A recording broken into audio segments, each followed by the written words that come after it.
Volvemos a nuestro país con esto que ha marcado la agenda sin duda, la preocupación que ha generado la presencia, el aumento, el avance del narcotráfico en nuestro país, lo que vuelve a abrir el debate en torno a qué medidas se están adoptando para enfrentar los delitos relacionados al tráfico de drogas. Vamos a profundizar en este tema, vamos a tomar contacto con Luis Toledo, hoy director del Centro de Estudios de Seguridad Pública y Crimen Organizado de la Universidad San Sebastián y también ex fiscal regional y ex director de la Unidad de Drogas del Ministerio Público. Muchísimas gracias por estar con nosotros, Luis, bienvenido. Muchísimas gracias, Carla. Muchísimas gracias por la invitación. A ver, quiero partir de lo que ha sido más contingente esta semana, de lo que se está haciendo hoy, para luego ir ampliando la mirada sobre el narcotráfico y entender algunos conceptos. Pero lo primero, hemos tenido esta semana una discusión y un debate importante respecto de lo que está haciendo el alcalde Carter en la Florida, con esta resquicio legal o con esto que él toma como herramienta para ir a demoler las ampliaciones de casas irregulares que pertenezcan a familias de narcotraficantes, porque ni siquiera sabemos si es el narcotraficante mismo. ¿Eso es algo efectivo? ¿Es algo que puede aportar en la lucha contra el narcotráfico o no, a su juicio? Es algo que no se había ocupado de manera habitual antes. Es una herramienta que está en la Ley General de Urbanismo y Construcción, que es atribución de los alcaldes. Obedece, entiendo, una coordinación con la Fiscalía, lo que sí entiendo que también se ha iniciado una investigación que tiene por objeto acreditar o averiguar qué es lo que pasó, cuál es el origen de la información y si aquella estaba dentro de una causa vigente o no, o si era pública o estaba bajo reserva. Todo eso está dentro de las posibilidades, pero en términos concretos, esta coordinación entre alcaldes y fiscalía siempre ha existido. Creo que es una herramienta útil desde el punto de vista, no de la persecución. Nadie dice que esto se va a acabar el narcotráfico con esta medida, pero si los alcaldes efectivamente se coordinan con la Fiscalía y ojalá fuera más coordinado todo esto para que respecto de aquellas causas en que han terminado y que existe un domicilio con algunas ampliaciones irregulares que son ocupados para caleta o reserva o guarda de especies o drogas, quizás sería conveniente tomarlo como una medida eficiente con la debida coordinación y con la necesaria reserva. Yo no estoy muy de acuerdo con tanta publicidad porque me parece que efectivamente se le advierte a los vecinos y se genera todo un problema vinculado con esto. Es una herramienta que puede perfectamente amoldarse a una estructura de investigación y ejecución reservada con la Fiscalía y la Policía. Ya, ahora, aquí hay varios planos, ¿no? Porque usted habla de lo mediático, evidentemente ha habido todo un tema de cómo se comunica esto, de la expectación, de que al final, no sé, estemos 4 o 5 horas viendo cómo se va a demoler esta casa, y algunos dicen, algunos lo critican, dicen es un show mediático, otros dicen esto puede ser un disuasivo y puede ser un mensaje y es la forma, y lo dice el alcalde, de demostrar que al menos estamos haciendo algo que vamos a tener mano dura. ¿Usted dónde se sitúa en esa lógica? No sé si es importante hablarle así, a través de los medios, de acciones a los narcotraficantes, o eso la verdad es que no va a tener un impacto en la lucha contra el narcotráfico. Yo me sitúo en que la medida sea de carácter eficiente y que efectivamente tenga un impacto real. Si se le avisa antes a la casa, si hay medios de prensa ubicados, apostados, si los vecinos saben lo que va a pasar, me parece que eso no es muy eficiente desde el punto de vista de lo que se pretende evitar. Ahora, yo creo que hay estudios efectivamente que se han hecho por Gendarmería y las policías lo saben, que generalmente hay ciertas casas o reductos que son ocupados por narcotraficantes en ciertas poblaciones donde son detenidos los sujetos o los puntos de venta y en esa misma casa se sigue ocupando, son ampliadas para guardar droga. Si eso realmente se implementa de una manera eficiente, previamente coordinada con la debida reserva en causas terminadas, yo creo que es una medida que es perfectamente imitable y creo que es positiva desde el punto de vista de lo que se pretende cautelar, que es la seguridad pública y también claramente la salud pública de los vecinos que están recibiendo esa venta de droga permanentemente. Claro, ha sido uno de los argumentos también que entrega el gobierno, que no ve con tan buenos ojos que un alcalde, así como un poco por sí mismo, haga esto y demuela las casas, porque también lo ha dicho la ministra del Interior, por ejemplo, se aprobó la ley del narcotráfico hace poquito, que lo que busca es perseguir más bien al narcotráfico desde el patrimonio, desde el dinero, que pareciera ser una buena vía para trazar una ruta, y ahí, por ejemplo, se pueden decomisar estas casas y quedárselas, digamos, para el Estado y poder reutilizarla en otras cosas. Algunos dicen eso podría ser más efectivo que simplemente destruir la pieza que está ampliada fuera de norma en la casa de una persona vinculada al narcotráfico. Yo creo que estamos opinando respecto de normas que todavía no se implementan, no están publicadas, no son ley de la República, si bien están en una fase final en su discusión parlamentaria, ya la concluyeron, Ujú. los decretos promulgatorios todavía no se han dictado y si fueron dictados ya todavía no son publicadas en el diario oficial y por lo tanto no pueden implementarse. Yo creo que también la discusión se ideologizaba un poco, porque estamos hablando de ciertas personas o ciertas ideologías que están ocupando ciertas herramientas. Aquí yo creo que la seguridad pública y el narcotráfico supera con creces el problema, digamos, de pensamientos ideológicos. Y me parece que sería muy bueno que esta discusión fuera quizás más integral desde el punto de vista cuál es el rol de los municipios en este tema de la seguridad pública y sobre todo para el combate al narcotráfico. Y si es posible ocupar esta herramienta de la Ley General de Urbanismo y Construcción, y yo creo que sí es posible, creo que el alcalde Carter en esto ha hecho una innovación, ocupándola, quizás no de la manera implementada, de la manera como creo que debería hacerse, quizás de manera más reservada y más efectiva. Ya, ahora para salirnos propiamente tal de lo de la Florida y el alcalde Carter, yo le decía que desde el gobierno ha sido como bien aplaudido y dicen que ahí sí hay herramientas importantes. Esta ley de narcotráfico que se acaba de aprobar, digamos, y que ya es una ley de la República, que lo que busca es hacer esta persecución del narcotráfico a través de los bienes, de los patrimonios. Muchas veces incluso los narcos exhiben, ostentan muchas cosas, no sé, a través de las páginas y uno dice, ¿cómo todos van a saber que en esa casa, que además muchas veces parece un castillo versus la de los vecinos, cómo se va a Sí. saber que hay narcotraficantes pero no les pasa nada? ¿Esta ley es un avance? ¿Efectivamente dota de mejores herramientas a la persecución del Estado contra el narcotráfico? Yo creo que ambos textos legales, el del narcotráfico y este de crimen organizado, que son complementarios, diría yo, uno más específico respecto solo de la ley 20.000 o ley de droga, y el segundo, donde se sistematiza técnicas especiales de investigación y sobre todo se regula correctamente, desde mi punto de vista, a estándares internacionales, el comiso de especies, la enajenación temprana, en fin, el comiso por equivalencia, el comiso sin condena, donde se está regulando efectivamente la posibilidad de llegar al patrimonio y de traerlo para que, invirtiendo prácticamente la carga de la prueba y que esa persona deba justificar que fue adquirido por medios lícitos. Son herramientas necesarias, son herramientas, realmente un aporte, creo que se ajusta nuevamente a estándares internacionales, incluso con herramientas procesales como por ejemplo el seguimiento remoto de equipos informáticos, que en Chile no lo teníamos. Esta es una legislación y para esto quiero también celebrar a las autoridades políticas del Estado que efectivamente lograron acuerdos y consensos importantes. Este proyecto parte en el gobierno anterior al actual. Y luego sigue con urgencias con este gobierno. Me parece sumamente importante porque esto es un avance concreto, real, y que se va a traducir en medidas eficientes en la lucha contra el crimen organizado.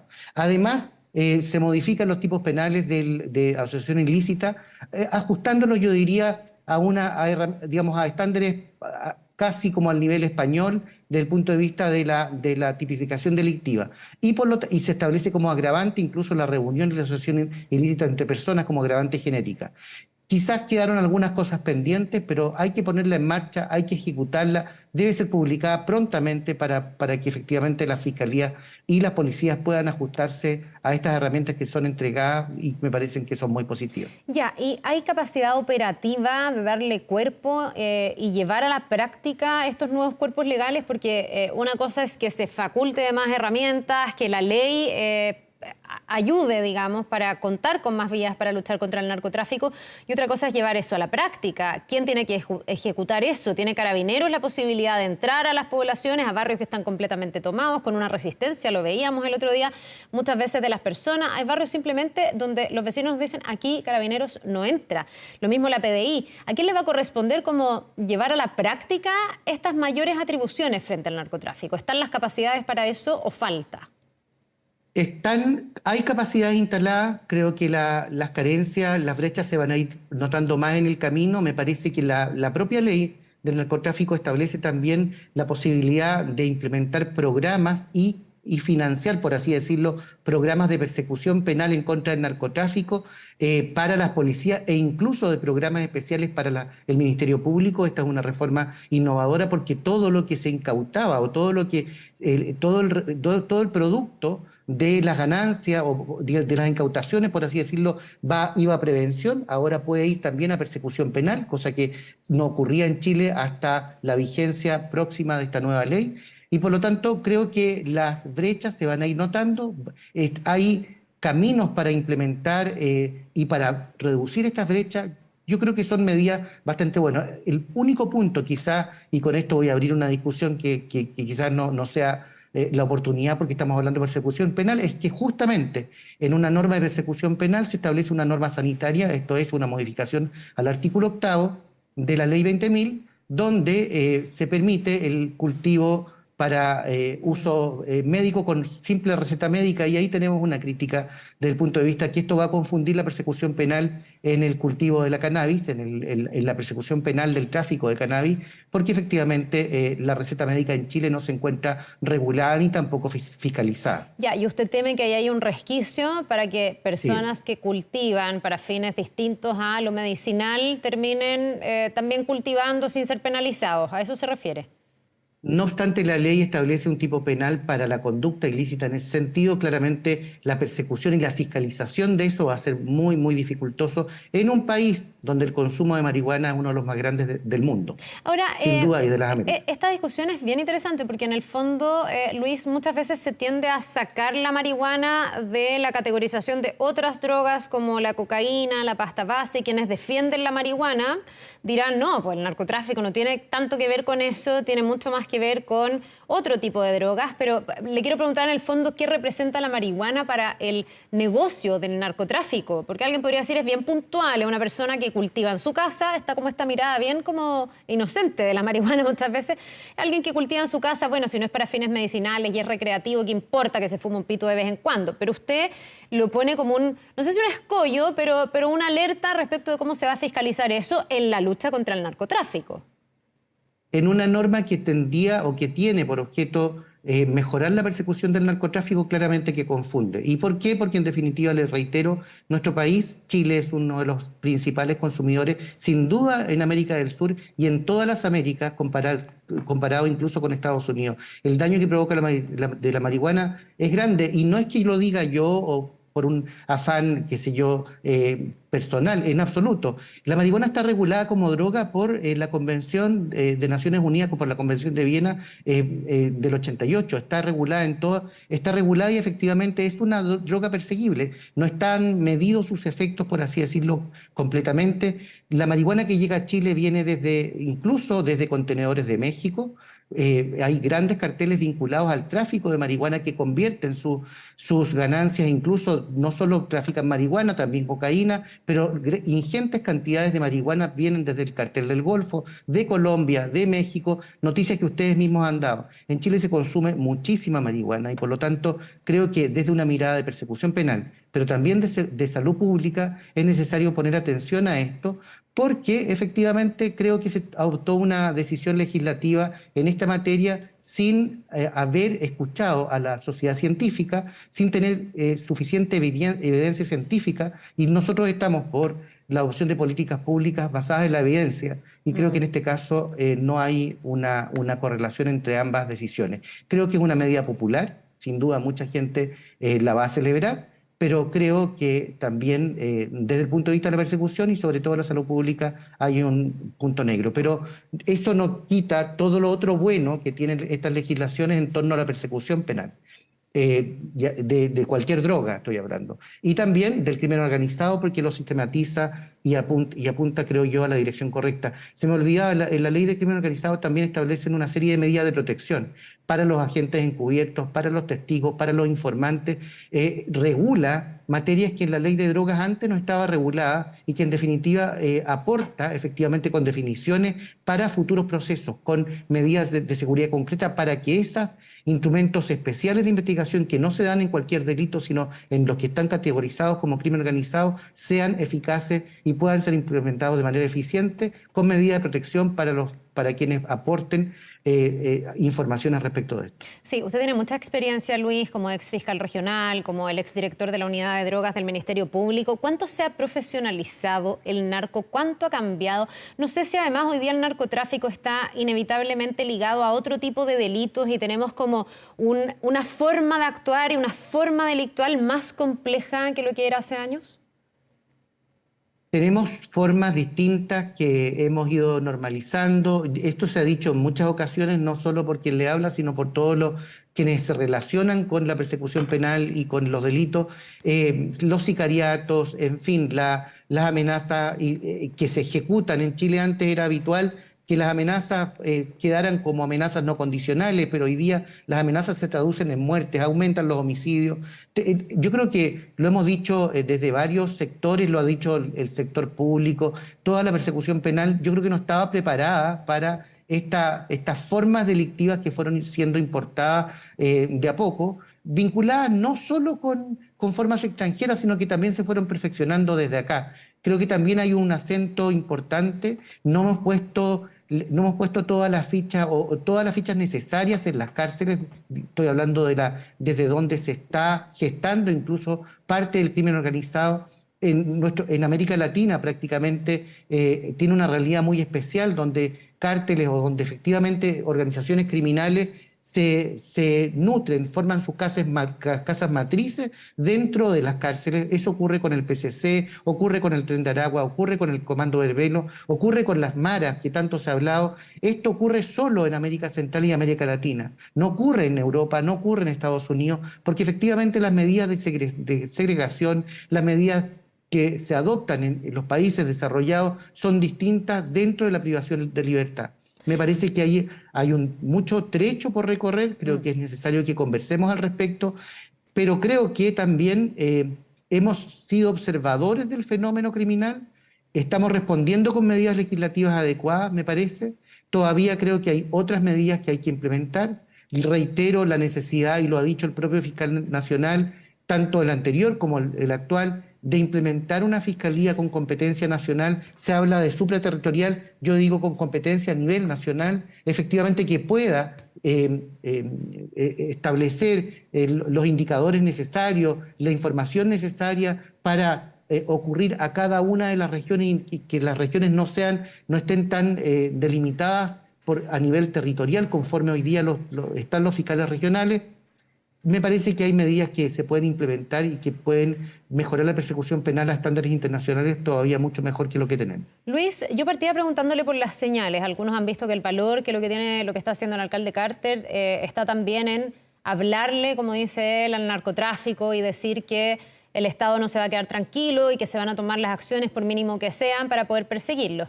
Eso contrasta bastante con algunas señales que a lo mejor para el ciudadano dejan la idea de que nuestro Estado no está suficientemente dotado para pelear con el narcotráfico. Estoy hablando de otra situación que se dio esta semana, que son los narcofunerales. Cuesta entender como ciudadano que se tengan que cerrar colegios, que se tengan que cambiar calendarios escolares para que los narcos puedan durante varios días, no solo en Valparaíso esta semana, sino que muchas veces, hacer funerales con todo irregular. Desde las personas que asisten, que muchas tienen antecedentes, con fuegos artificiales, con bengalas, con intercambio de disparos y con la afectación a las personas inocentes. ¿Cómo se entiende eso? Honestamente no se entiende. No se entiende brindar esa protección a personas que están al margen de la ley, que están cometiendo delitos mientras se desarrolla el funeral. Honestamente no se entiende que en un país que quiere implementar las mejores medidas se provoquen estas situaciones de disturbio que afectan la paz de los vecinos. Me parece que estos narcofunerales, ya la sola denominación y autorización para su desarrollo casi con vigilancia policial, sin una medida concreta posterior, sin una respuesta investigativa, sin que efectivamente se puedan identificar en concreto y que la ciudadanía conozca el resultado de esos procedimientos para un castigo, lo que fomenta efectivamente que, en definitiva, hay una forma de vida mucho más fácil que salir a trabajar como la gente común, como la gente que realmente trabaja su propio sustento, y es mucho más fácil dedicarse a actividades ilícitas como el tráfico de drogas, como el robo, en fin. Yo creo que hay un tema de de cultura, me parece, de educación. Desde el principio, es difícil competir con eso desde los estadios más iniciales de la infancia, porque en definitiva estos niños están viendo cómo estas personas crecen rápidamente como una burbuja con autos de alta gama, en fin. Yo creo que la legislación ha ido mejorando en la persecución penal, pero tenemos una tremenda deuda en varias cosas formativas y tiene que ver con la prevención, tiene que ver con la información. Este tema de que se hable de las drogas prácticamente como si fueran asuntos ilícitos o temas ilícitos porque sí, porque al mundo se le ocurrió, porque el Estado de Chile impone una situación respecto de categorías que deberían ser todas libres. La verdad las cosas es que son discusiones súper añejas. Añejas porque en definitiva las drogas sí hacen daño, generan y vinculan a una población y además son discusiones que son muy sectaristas desde el punto de vista económico. ¿Por qué? Porque para la gente que tiene recursos es fácil adquirir, qué sé yo, los programas de intervención psicológica, psiquiátrica para que ese joven salga de las drogas. Pero en las poblaciones el niño que se mete en la marihuana, el joven que se mete en la marihuana no sale más, se pierde. Y ahí, en esos segmentos sociales, como que los queremos dejar olvidados. Por eso creo que aquí hay mucho por hacer. Hay mucho que hacer por la seguridad. Creo que hay otro tema vincular que tiene que ver con los puertos, con que las organizaciones criminales extranjeras están mirando los puertos de nuestro país y no, quizás no estamos todavía a la altura para esa seguridad desde el punto de vista portuario, con una policía marítima que creo yo que tiene que ser urgentemente fortalecida, como urgentemente fortalecida debe ser Gendarmería de Chile. Me parece que desde el punto de vista investigativo hay mucho por hacer, pero creo que también hay una deuda que tiene que ver con la conversación necesaria entre la prevención y la persecución. Sí. Son dos aristas de una misma moneda, que al final impacta a toda la ciudadanía. La Totalmente. prevención es relevante. Sí, totalmente. Bueno, muchas de las cosas que ha dicho Luis tienen todo el sentido del mundo. Esperemos que se den las señales correctas y esperemos que lo que se haga sea perseguir efectivamente el narcotráfico y no tener que cerrar colegios para que el narcotráfico pueda hacer sus funerales con tranquilidad. Le queremos agradecer porque ha sido bien interesante la entrevista. Le agradecemos porque también habla desde la experiencia. Luis Toledo, director del Centro de Estudios de Seguridad Pública y Crimen Organizado de la Universidad de San Sebastián, exfiscal también regional y exdirector de la Unidad de Drogas del Ministerio Público. Que le vaya muy bien y que tenga un buen día. Buen día, Carla. Muchísimas gracias Nos nuevamente. vemos.